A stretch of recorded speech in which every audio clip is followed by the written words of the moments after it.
අයිබෝන් කියලා පිළිගන්නවා අදත් අවාරේ YouTube channel එක නරඹන සහ අපිත් එක්ක එකතු වෙලා ඉන්න සෑම දෙනාම අදත් අපි ගෙනාවා පුංචි වීඩියෝ එකක් ඔයාලා හැම දෙනා වෙනුවෙන් අපි බලමු මොකක්ද කියලා.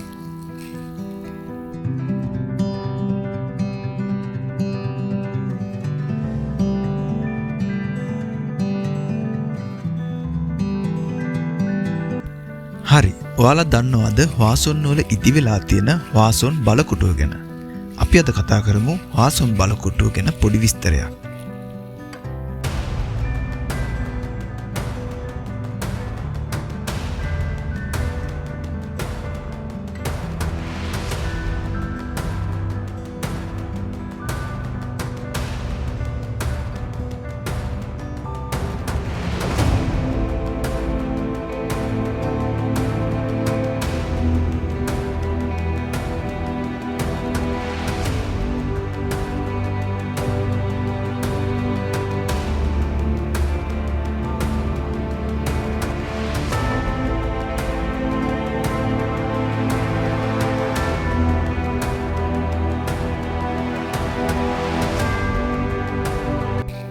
වීඩියෝ එක පටන් ගන්න කලින් අවාරේ YouTube නාලිකාව subscribe කරලා නැත්නම් subscribe කරලා පොඩි support එකක් දෙන්න කියලා ඉල්ලීමක් කරනවා.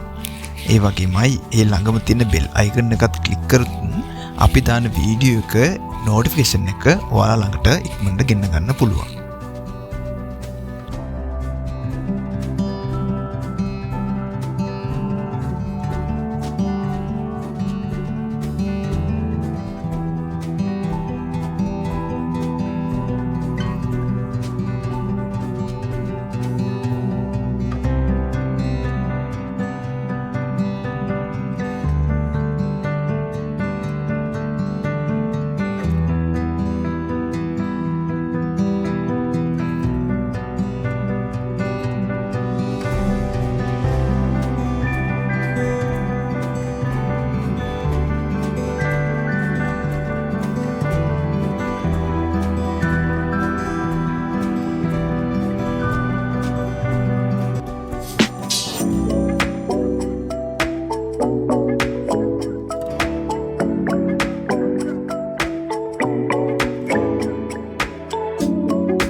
හ්වාසොන් වල ඉදි වෙලා තියෙන මේ බලකොටුව UNESCO විසින් ලෝක උරුමයක් ලෙස 1997 දී ප්‍රකාශ කර තිබෙනවා. මෙම බලකොටුව සෝල් වල සිට කිලෝමීටර් 30ක් දුරින් තමයි පිහිටලා තියෙන්නේ. මෙය ඉදි කර තිබෙන්නේ 1796 දී ජොන්ජෝ රජතුමා විසින් ඒ තම පියාගේ දේහයට ගෞරවයක් දැක්වීම පිණිස ඉදි කළා යයි කියවෙනවා.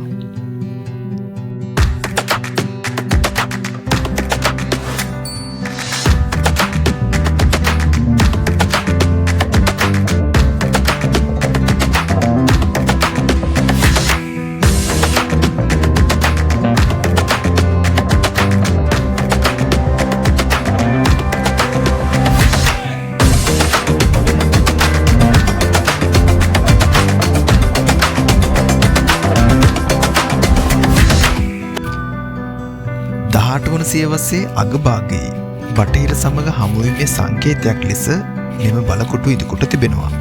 බටහිර තාක්ෂණය යොදාගෙන මෙය ඉදිකොට තිබෙන අතර ගෘහ නිර්මාණ ශිල්පය මැනවින් විදහා පානවා.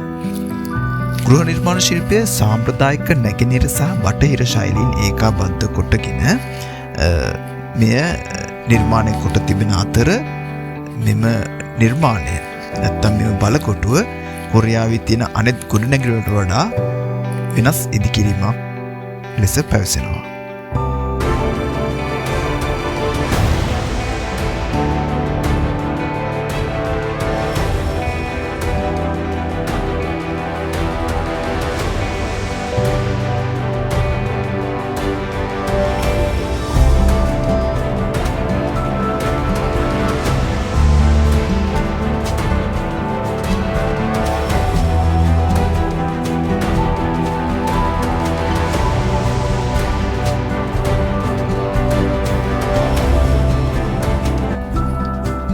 මෙම බලකොටුවේ ප්‍රධාන දොරටු 4කින් සමන්විත වී තිබෙනවා.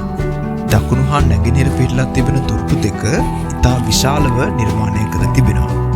කොරියානු ජපන් යුද්ධවලදී දකුණු දොරටුව ගිනිබත් වෙලා 1975 දී ඒ යලි ප්‍රතිසංස්කරණය කර තිබෙනවා. නැගෙනහිර දොරටුව මුල් ඉදිකිරීමේ සිට විනාශ වලින් බේරී ආරක්ෂිතව පවතිලා තිබෙනවා. මෙම ප්‍රධාන ගේට්ටු නැතිනම් ద్వාර ආරක්ෂා කිරීම සඳහා ආරක්ෂකයින් රඳවා තිබෙන කුඩා බලකොටු ප්‍රධාන ద్వාර වට කර නිර්මාණය කොට තිබෙනවා.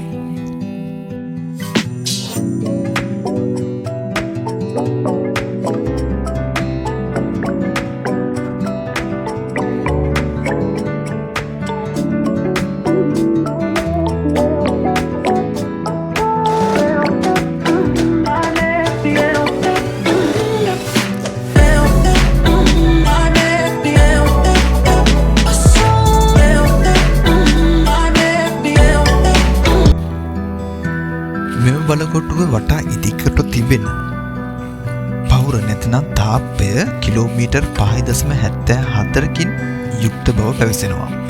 එහි උස සාමාන්‍යයෙන් මීටර් 4ක් හෝ 6ක් වෙන අතර ශිල්පීන් කඳුකර ප්‍රදේශවලට වඩා තැනිතලා ප්‍රදේශවල තාප්ප ගොඩනගා තිබෙනවා. මෙම ඉදිකිරීම් වලට ස්වභාවික කළුගල් සහ පිලිස්සු මැටික් ගඩොල් යොදාගෙන තිබෙන බව ඉතිහාසයේ පැවසෙනවා.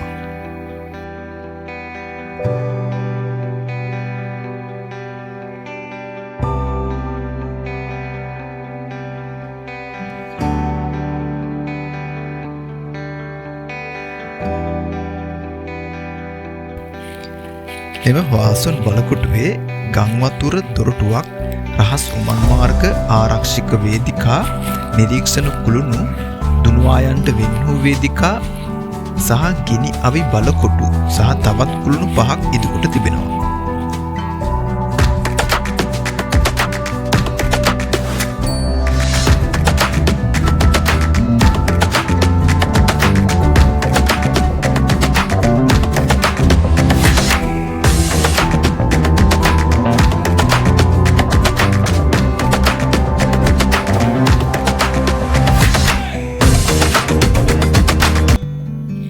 මෙම බලකොටුවේ විශේෂ සිදුවීමක් නම් මෙහි තිබෙන ප්‍රධාන කුළුණු 5.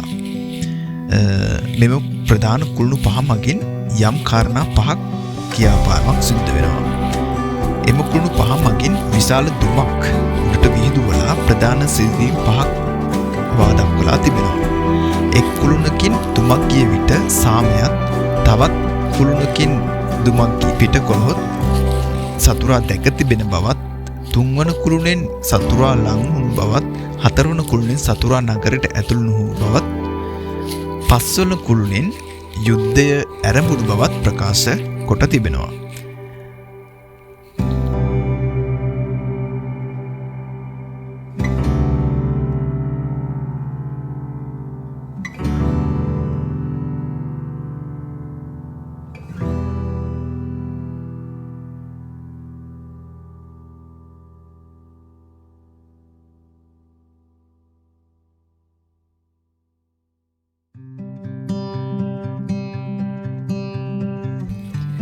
මෙම බලකොටුව 1794 සිට 1796 දක්වා වසර 2.5ක කාලයක් පුරාවට ඉදිකොට තිබෙන බව පැවසෙනවා. චීනය සහ ජපානයේ තිබෙන තාක්ෂණය සුළු වශයෙන් යොදාගෙන කොරියානු පාරම්පරික තාක්ෂණය හා විද්‍යාත්මක දැනුම භාවිතා කොට මෙම නිර්මාණය නැත්නම් හ්වාසොන් මාලිගයේ තිබෙනා වූ සියලු කටයුතු සිදු කර තිබෙනවා.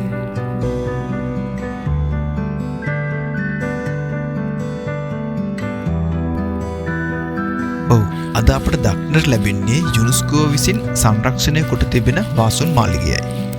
නැත්නම් හ්වාසොන් බලකොටුවයි. තවත් මේ සංස්කෘතික කටයුතු සහ චිත්‍රපට, ටෙලිනාට්‍ය වගේ දේවල් ඉදිරිපත් කරමින් පවතිනවා.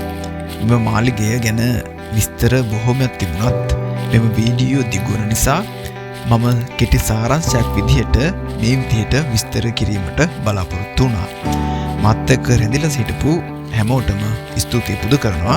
ඒ වගේමයි මගේ channel එක subscribe කරලා නැත්නම් තාමත් දැම්ම සබස්ක්‍රයිබ් කරලා ළඟ තියෙන බෙල් අයිකන් එකත් ක්ලික් කරන්න. එතකොට මම දාන වීඩියෝස් ඔයාලා ගාවට ඉක්මනට ගෙන්න ගන්න පුළුවන්. බොහොම ස්තුතියි.